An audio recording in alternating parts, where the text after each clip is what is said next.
Mes amis, bien le bonjour. J'ai regardé les news et il paraît que Justin Bieber est en train d'annuler tous ses concerts pour 2023.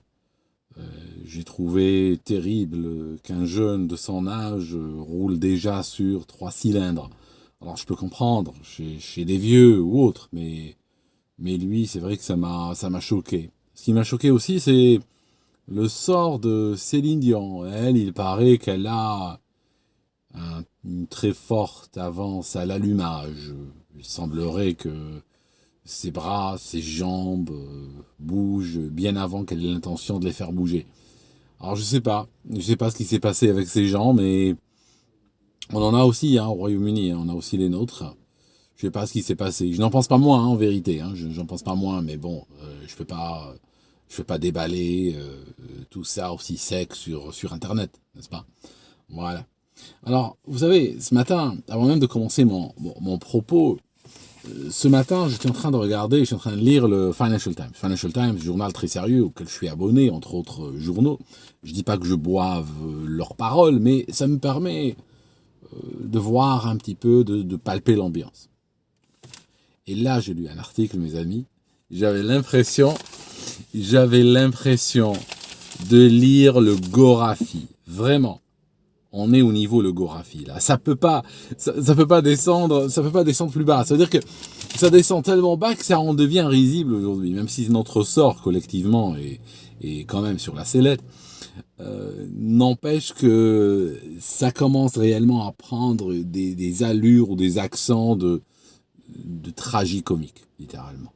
Okay. Alors il s'agit de quoi? Alors il s'agit une danoise qui s'appelle, alors elle est Margaret Vestager. Alors c'est une sorte de Margaret Vestager, c'est une danoise, elle est responsable au sein de l'Union européenne de la compétitivité et de la compétition au sein économique au sein de l'Union européenne. Et elle dit quoi? Elle est choquée que les États-Unis est passé un acte. Vous savez, ils ont fait passer une loi, l'administration Biden, elle a fait passer une loi en août, donc il y a près de 2 mois. Cette loi est en cours d'implémentation, mais c'est une loi très de type game changer, comme on dit dans certaines startups parisiennes. Je vous dis un truc, game changer, c'est normal en anglais. On utilise ce mot-là en anglais, c'est normal. D'accord? Je suis en Angleterre, c'est pas un mot qui choque. Maintenant, je peux vous dire un truc. Dans une start-up parisienne, toute personne qui utilise le mot game changer, je peux vous dire, il sniffe dans les toilettes. Ça, je peux vous le garantir. C'est comme ça que tu le sais. Hein. Tu es dans une start-up à Londres, je dis pas. À Londres, c'est normal. Ce mot entendu à Paris, n'est-ce pas, par un cadre, c'est qu'il sniffe dans les toilettes. Donc, je disais que se passe-t-il?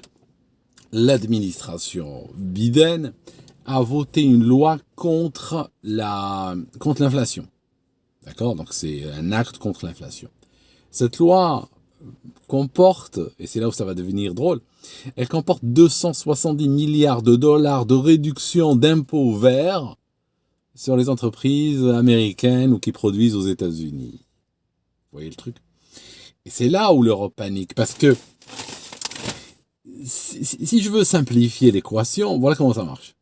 Les États-Unis, par le truchement de mécanismes politiques, idéologiques, géostratégiques et tout ça, ont poussé l'Europe à instaurer des taxes vertes sur tout ce qui bouge. Du moment que tu respires, tu bouges, tu voles, tu rampes, tu es frappé par ces taxes-là.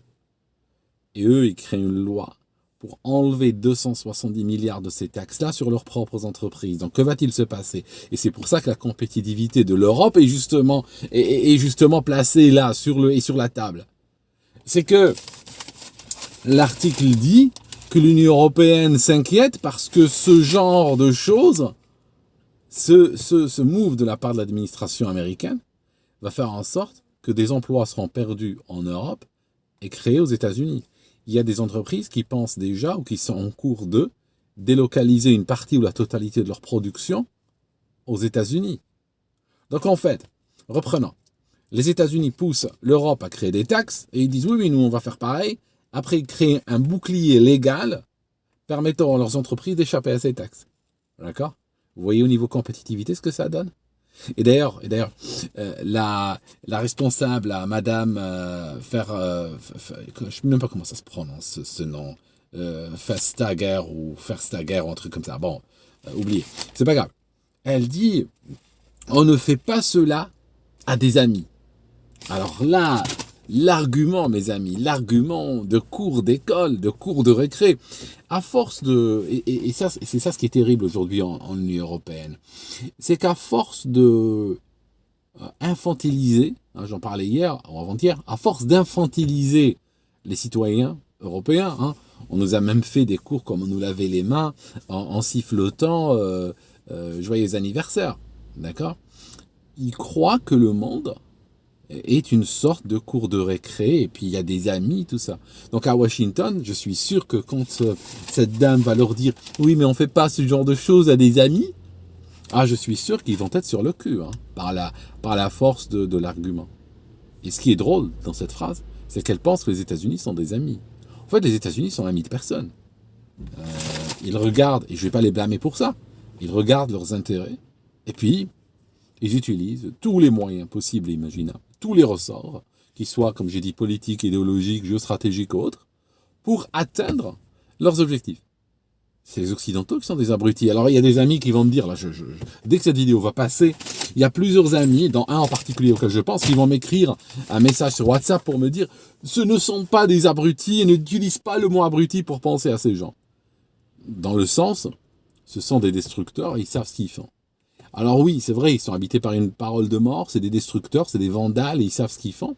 Mais en même temps, pour être habité par une parole de mort comme ils le sont, il faut quand même un certain degré d'abrutissement. Donc quelque part, mon argument que ce sont des abrutis tient quand même la route. Même si l'abrutissement n'est pas réellement le premier moteur, on va dire, de leurs actions. Donc, que font les États-Unis maintenant? Reprenons. Les États-Unis deviennent une sorte de paradis fiscal sur le plan des taxes vertes. Avec ce bouclier Biden, les États-Unis vont devenir un paradis fiscal vert, poussant des entreprises européennes à aller produire aux États-Unis. C'est le but du jeu. C'est le but du jeu. Et en fait, c'est assez choquant de voir comme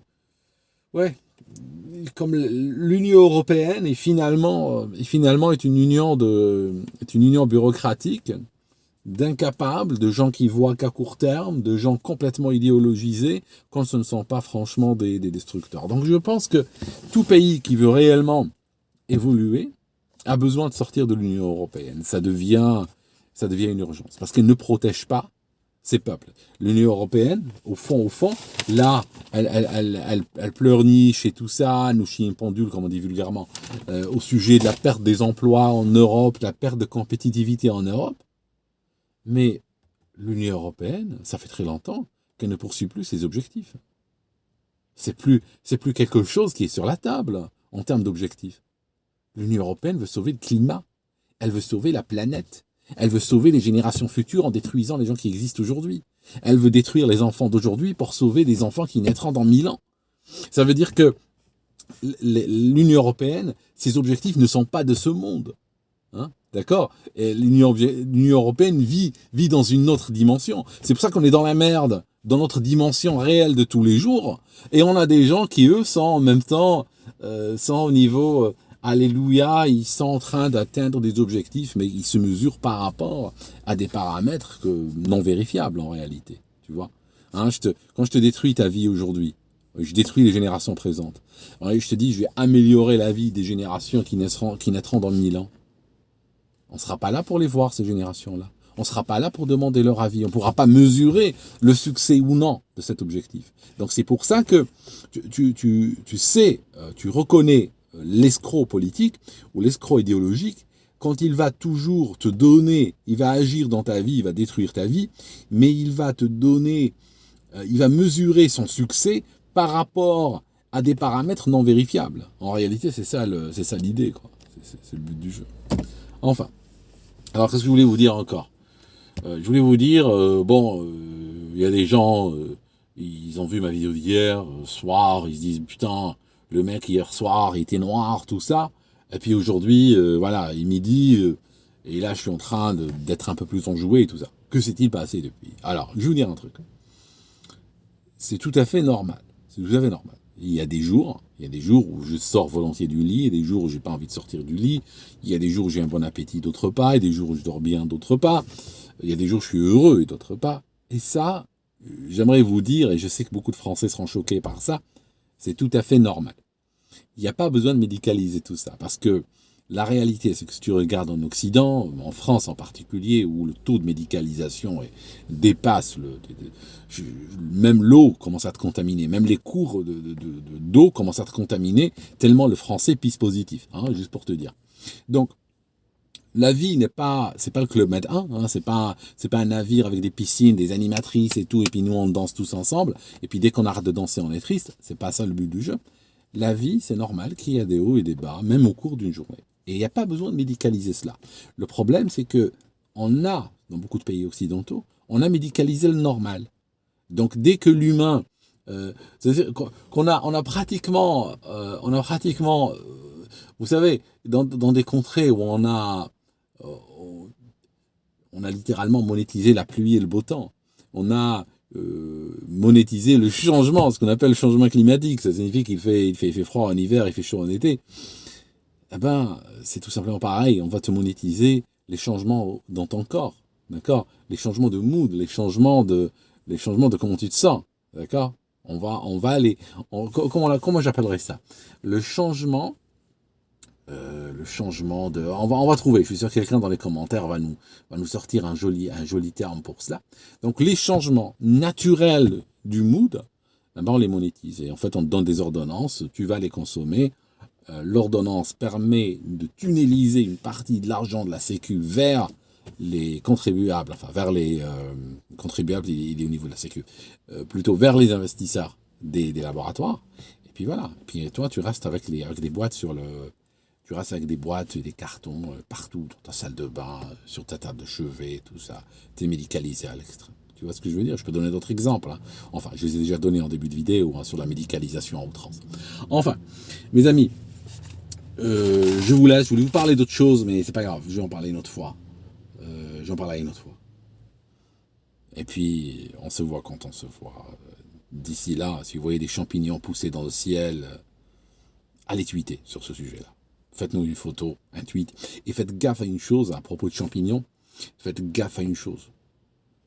Le prochain drame dont vous allez entendre parler. Prochain drame. D'accord, ça peut être n'importe quoi. Une explosion, une noyade, un truc. Un gros truc. D'accord? Ça sera un false flag. Alors, il y a des gens qui vont me dire, tu es conspirationniste. Non, je ne suis pas conspirationniste parce que j'en parle avant. Alors, si une fois qu'il arrivera, hein, je vous assure que la pression médiatique et tout sera tellement grande que tu ne pourras même pas parler, que nous les affreux, hein, on va se taire comme ça. Hein. On va juste se taire et regarder. Par contre, maintenant que l'événement n'est pas là, qu'il n'y a même pas la version officielle, parce qu'en fait, l'histoire de conspirationniste et tout a été inventée par la CIA et tout ça, je vous en parlerai à l'occasion, mais c'est une sorte d'étiquette hein, pour terrorisme social, juste pour faire taire les critiques, faire taire tous ceux qui vont réfléchir en réalité. Donc là, vu que la situation dont je parle n'existe pas encore, elle n'a pas eu lieu, d'accord? Au moment où je mets sous presse, ça n'a pas eu lieu. Qu'il n'y a pas de version officielle à son sujet, qu'il n'y a pas de narratif à son sujet. Je peux quand même la critiquer d'avance, sans qu'on me traite, n'est-ce pas, de conspirationniste. Donc je peux vous dire, la prochaine truc sérieux dont vous allez entendre parler, ce sera un false flag pour précipiter le merdier hein, que nous connaissons. Okay. Faites très attention. D'accord. À très bientôt, mes amis, et on se voit quand on se voit.